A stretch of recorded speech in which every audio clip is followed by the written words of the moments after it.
కొన్ని మంచి నేలను పడి, ఒకటి 100 ఒకటి 60 ఒకటి 30 ఫలించెను. ప్రభువు నామమునకు స్తోత్రములు కలుగునుగాక.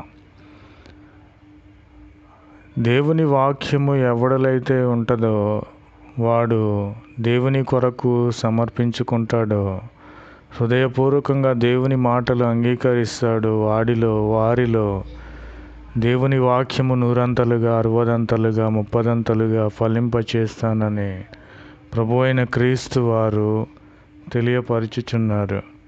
ప్రభు నామమునకు స్తోత్రములు కలుగునుగాక. ఆమెన్. यीशु मसीह की जय। आज दिन का शुभ वचन मत्ती में है।